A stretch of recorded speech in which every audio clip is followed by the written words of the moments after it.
would like to first thank Andrew and David, who have now left the room, for inviting me to speak today. Is that still a little bit loud? No, it's okay. To me, it sounds very loud. Now, my expertise is actually in security studies and in nuclear proliferation. So when I was asked to speak at this conference, I think I was asked to speak because of that background. And essentially, we're talking in this conference about humanity's geophysical impact on the functioning of the Earth system. And I'm going to be talking about one of humanity's most, advanced technological discoveries, that is nuclear technology, both in its civilian and military applications, and how states have actually attempted to manage, to limit, to regulate the actual and potential effect of this technology on the Earth system. Now, law and governance around nuclear proliferation and disarmament could be argued to be one of the first attempts to ensure that human and animal and plant life as we know it is not ultimately annihilated as a result of the effects of destructive human technologies. Now, the question is, in the words of Will Steffen, can we become effective stewards of the Earth system or our own life support system? Now, if attempts to manage the destructive consequences of nuclear technology centres on the non-proliferation regime. And when I talk about the non-proliferation regime, I'm primarily talking about the Non-Proliferation Treaty, which you all probably have heard about, but there are also a number of other parts of this regime, including things like missile control and technology regimes, so efforts to stem the technology and delivery systems of nuclear weapons. Also agreements by nuclear suppliers, so countries like Australia who have uranium are part of something called the Nuclear Suppliers Group, and this group has guidelines which limit or attempt to limit how particular supplier states actually sell their technology. And also arms control agreements, missile control agreements, Cold War and post-Cold War arms control agreements between the United States and Russia, for example, as well as things like the Comprehensive Test Ban Treaty or the Fissile Material Cutoff Treaty. Now, I'm going to focus my discussion, because I was only given half an hour, and in fact I probably have less than half an hour now, on the Nuclear Proliferation Treaty. Now, I wanted to start a little bit optimistically, because I have a tendency to get very pessimistic as I go on. So I thought I'd start with success. So how has the Nuclear Proliferation Treaty actually effectively limited or regulated the spread of nuclear weapons technology? Now, I'm assuming some of you know something about the Nuclear Proliferation Treaty, and when you think about it, you probably heard quite negative things, that it is an unequal treaty, that it is hypocritical in the sense that it allows some states to keep their nuclear weapons and bars others from pursuing the same thing. Now, when we talk about successes, we could say, one, the treaty has almost universal membership around the world. So there are only 4 states that are not members of the Nuclear Proliferation Treaty. That is India, Pakistan, North Korea, and Israel. Even though Israel says it doesn't have any nuclear weapons, most states think that it does. Now, none of these states are part of the treaty, but every other state is. So that's a good thing. The treaty is also recognised as having played a very positive part or a decisive part in the decisions by states like Switzerland, Sweden, Japan and Germany in deciding not to pursue a nuclear weapons capability. It is also seen to have averted a cascade of nuclear proliferation around the world. So in the 1960s and 70s, it was estimated that by the year 2000, there would be an additional 24 states, 24 states, that would actually have acquired nuclear weapons. Now, In that period of time, since the Nuclear Proliferation Treaty came into force, in actual fact, there's only actually been 3 states that have acquired a nuclear weapons capability. So that is obviously a really positive thing. So what can we put this down to? Why have states not chosen to pursue this path of a weapons capability? I do think it is possible to say that there are obviously security reasons. The end of the Cold War means that some states feel more secure and therefore don't feel the need to actually have nuclear weapons. But you could also say, I think quite convincingly, that the Non-Proliferation Treaty itself has engendered support for an actual norm against proliferation. So those states that actually do choose to pursue nuclear weapons are considered to be outliers, and the international community is united in trying to either prevent that from happening or in trying to isolate those states. Now, in terms of the treaty itself, I thought I'd talk a little bit about what the treaty says, and then talk about some of the challenges to the treaty and its norms, and finally try and think of some ways that these challenges can be addressed. I try to think of some positives. So the Non-Proliferation Treaty is built on a grand bargain to accommodate 3 international interests. The first being the interest in non-proliferation, that is, stemming the spread of nuclear weapons technology around the world. The second is nuclear energy and the interest of states in having access to the peaceful uses of nuclear technology, that is, nuclear energy. And thirdly, nuclear disarmament. Now, each of these interests form an indispensable part of the nuclear proliferation regime, and at the same time that they both reinforce one another, but at the same time, challenges in one area can also weaken the legitimacy and effectiveness of the others.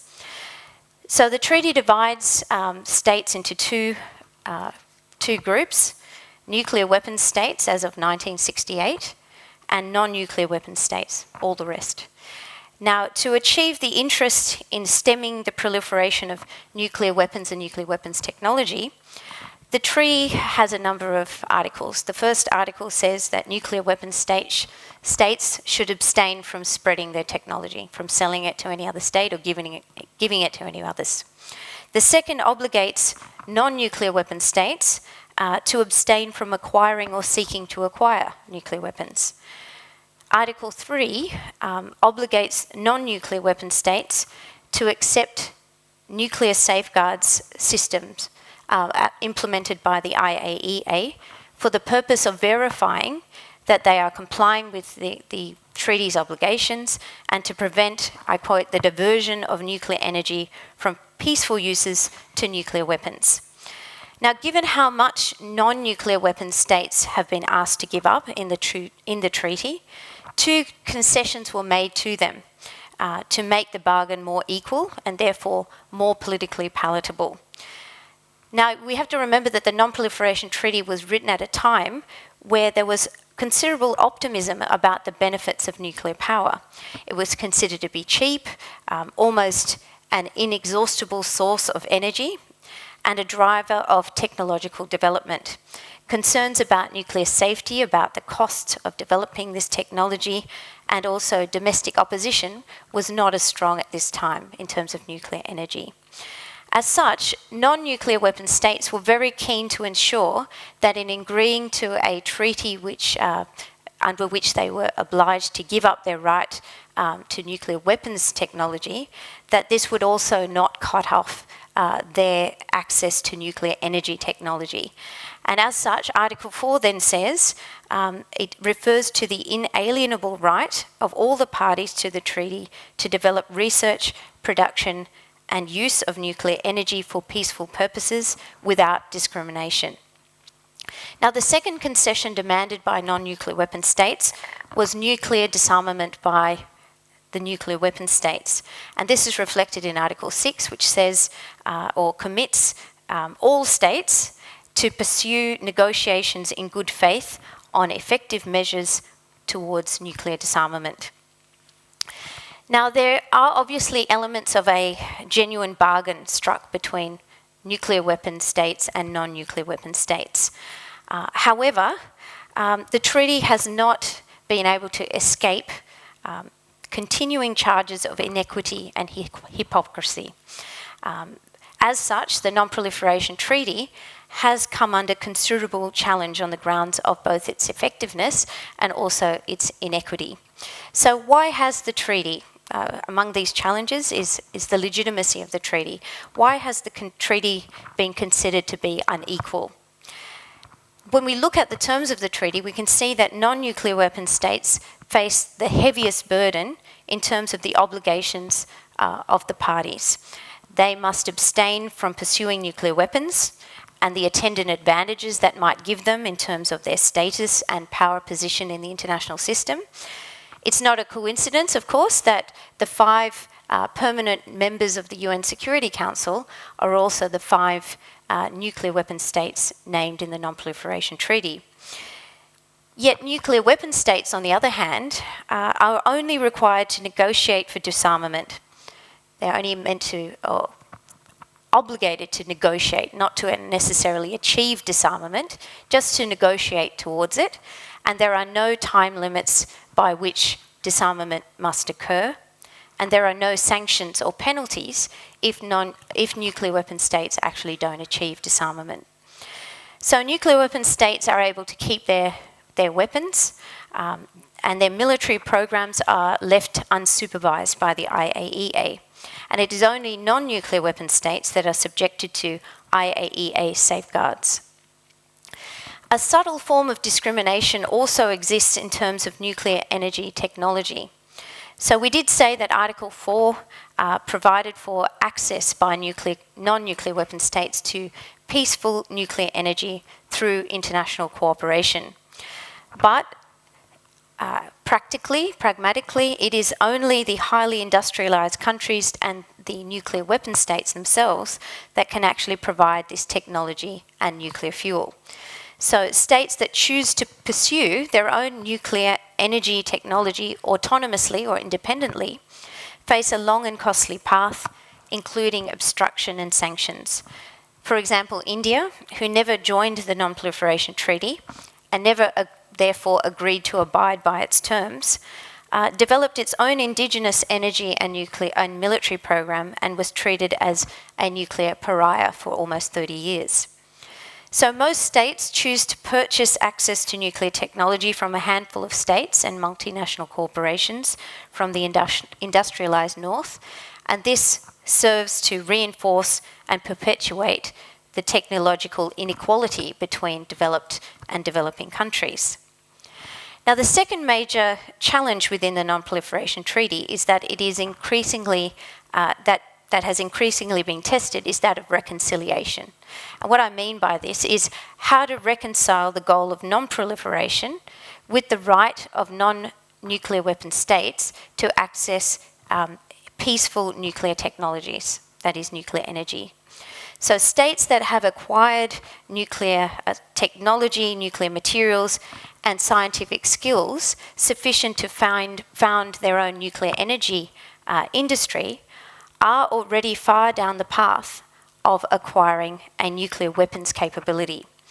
And this was recognised in the Non-Proliferation Treaty, whereby non-nuclear weapon states are obligated to place their nuclear energy facilities under IAEA safeguards. However, nothing in the treaty actually precludes a state from developing the capability to enrich uranium or reprocess plutonium, both of which are key ingredients of nuclear bombs, as long as these facilities are placed under IAEA safeguards. This means that a state like Iran, which you've probably heard a lot about in the press lately, a state like Iran, which is reported to have around 19,000 centrifuges capable of separating explosive uranium-235 isotope from uranium ore, and has produced stockpiles of 20% enriched uranium, which can then be purified to weapons grade at pretty short notice, is not actually specifically precluded from doing so under the terms of the Non-Proliferation Treaty, under the terms of Article 4. Iran's troubles have stemmed primarily from evidence that emerged in 2003 that it had a clandestine weapons program in existence that had obviously not been declared to the IAEA. Now, in terms of the law and governance of nuclear proliferation, the increasing demand for nuclear energy as a response to climate change creates significant challenges. In 2010, there were 439 nuclear power plants operating around the world in 30 countries, which provided around 15% of the world's energy. Now, that number will continue to grow as states look towards nuclear power as a solution to climate change. And so then the question becomes, if there is this linkage or potential linkage between nuclear energy and nuclear proliferation, how do we reconcile Article 4's guarantee of the inalienable right of all nations to unimpeded access to nuclear energy with the goal of non-proliferation? Now, countries like Iran, for example, argue that access to sensitive technologies, that is enrichment of technologies to enrich uranium or reprocess plutonium, is actually guaranteed to non-nuclear weapon states under Article 4. On the other hand, it is clear from the terms of the Non-Proliferation Treaty as a whole that the right to nuclear energy is not unconditional, that it is limited by a state's obligation to non-proliferation and compliance with the IAEA's safeguard system. It was the second Bush administration that pushed nuclear supplier states to limit access to sensitive technologies in nuclear trade, and up until 2015, the main goal of negotiations with the Iranian government was to pressure that government, that country, to completely dismantle its centrifuges and therefore to dismantle its capacity to produce weapons-grade fuel. Under a number of proposals put forward by the United States, by Russia and others, a bar on the transfer of sensitive technologies was proposed, and instead it was proposed that viable regional fuel banks and multinational or international fuel cycles be put forward in its place.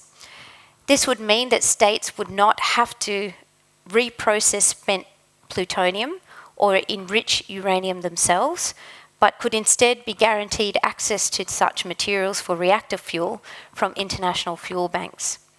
Now, this goal has now been abandoned under the 2015 Iran nuclear deal.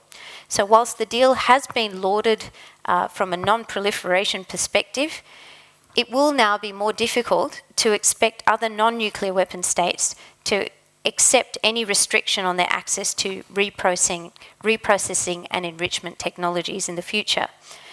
Many developing states, such as South Africa, Argentina and Brazil, that are actually very committed to non-proliferation, have also been reluctant to endorse any proposal that would further limit the rights of non-nuclear weapon states and their exercise of sovereignty.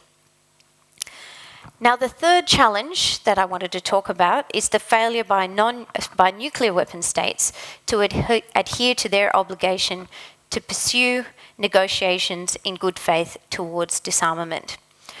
Now, on the positive side, the United States and Russia have in fact reduced their nuclear stockpiles and the number of deployed nuclear weapons by around 80% over the last 25 years. In 2010, President Obama made a now famous speech in Prague calling for a nuclear-free world in his lifetime, and followed this up in 2011 with a New START treaty with Russia, where both states agreed to reduce their deployed nuclear weapons to 1,550. However, disarmament is a long way from being achieved, and on the opposite side, it is newer nuclear weapon states like China, India and Pakistan that are in fact growing the numbers of nuclear weapons that they have and also increasing the quality and quantity of their nuclear forces. Now, the failure by the 5 nuclear weapon states to sufficiently honour their side of the bargain under the treaty actually undermines efforts to bolster non-proliferation measures, such as internationalising control over the nuclear fuel cycle, which I've just spoken about, or tightening the safeguards regime. These efforts are met with charges of double standards and of hypocrisy, and are viewed as attempts to perpetuate indefinitely the inequities of the existing system. Now, the more nuclear weapons states show that nuclear weapons are in fact essential and useful to maintaining their security, their power and their prestige, the more non-nuclear weapon states will in fact be tempted to seek the same capability. Nuclear weapons are continued to be seen as symbols of power and status and an essential prerequisite for membership of institutions like the UN Security Council. And this in itself encourages proliferation. So far I've focused on some of the law and governance challenges to managing nuclear weapons technology in the Anthropocene. Now I wanted to offer some ways forward, which are slightly more positive. And these policies, which are designed to bolster the cause of non-proliferation by strengthening the Non-Proliferation Treaty, will eventually provide the foundation for a decreased reliance on nuclear weapons and eventual nuclear disarmament in the long term. Because of the constraints of time, I'm only going to put forward 2 ideas. Now, the first thing I wanted to talk about was multilateralising the nuclear fuel cycle. Now, earlier I spoke of the challenge of ensuring that Article 4, the right to access peaceful nuclear energy technologies, did not lead to weaponisation. Now, the primary risk of this occurring comes from the development of uranium enrichment and in plutonium reprocessing technology, or what is called sensitive technologies. This risk is only set to multiply as more states seek nuclear power programs and potentially seek to also have their own enrichment and reprocessing facilities. This could also occur in parts of the world where existing conflict, where conflict already exists, like the Middle East and also in South Asia. Now, this issue remains unresolved, but there are a number of positive developments in this regard. In 2011, for example, the Nuclear Suppliers Group tightened their voluntary guidelines about the transfer of such sensitive technologies.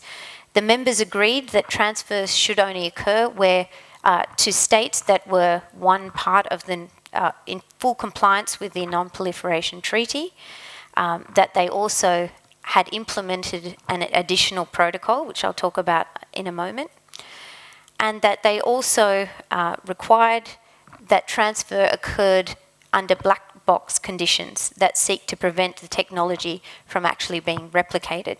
So this has been a significant bolster to the non-proliferation aims of the Non-Proliferation Treaty. However, it must be remembered that the Nuclear Suppliers Group is a voluntary organisation. Its guidelines are also voluntary, and in the past exceptions have been made.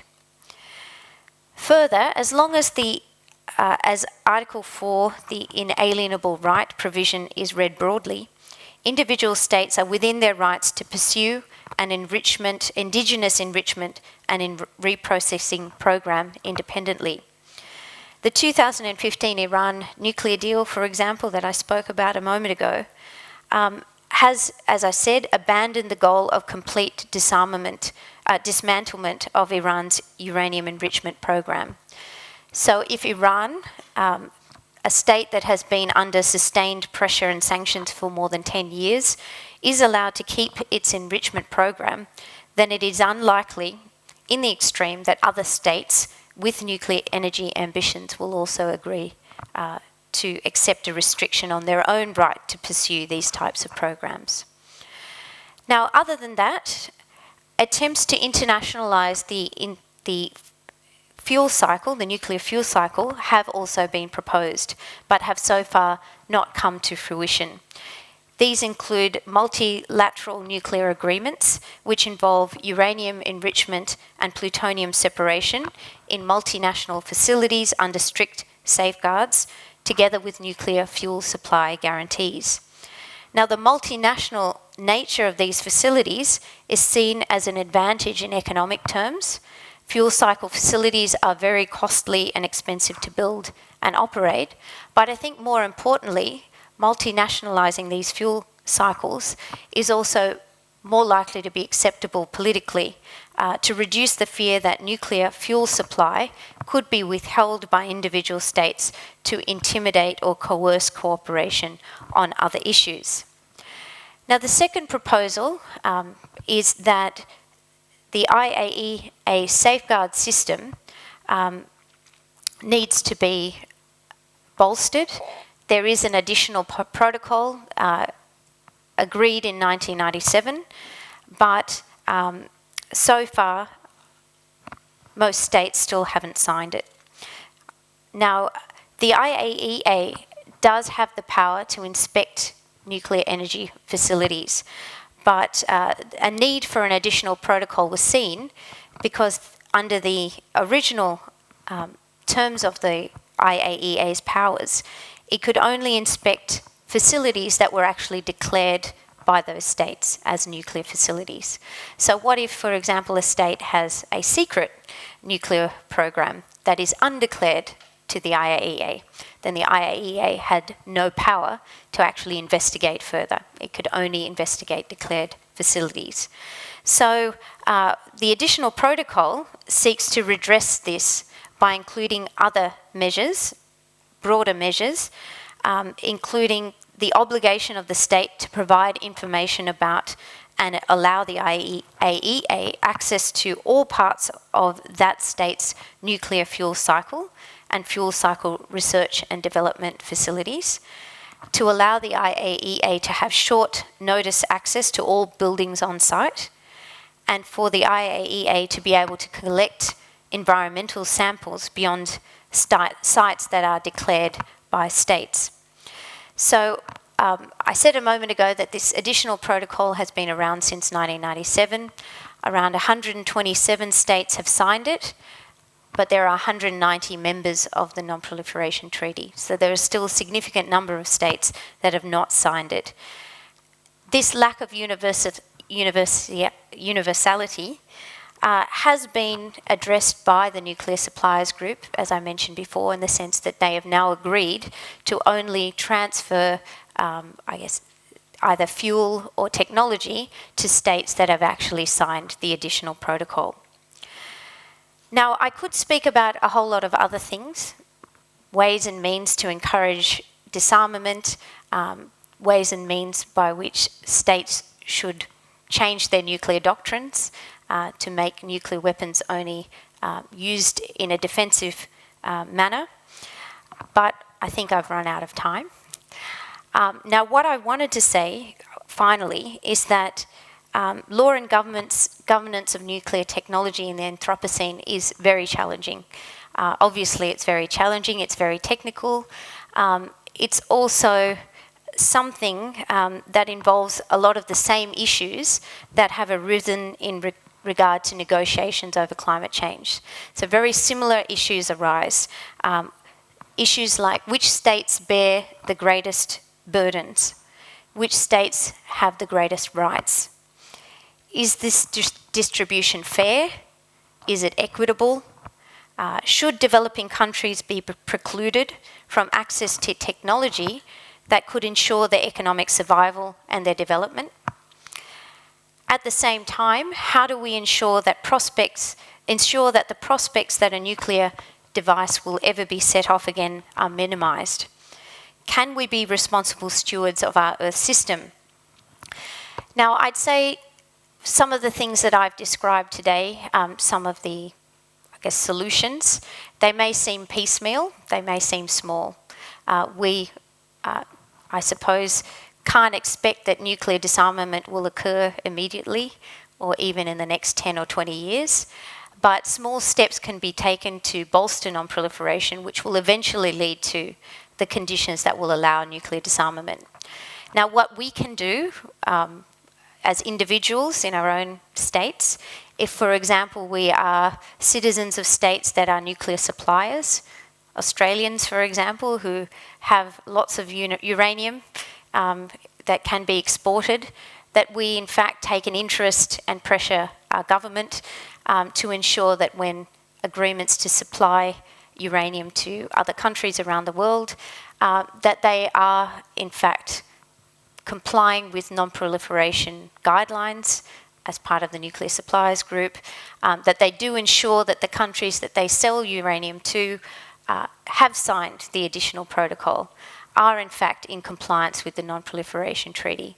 These are small measures that we can take, but I think they are small steps that are important and each of us can play a part. Thank you.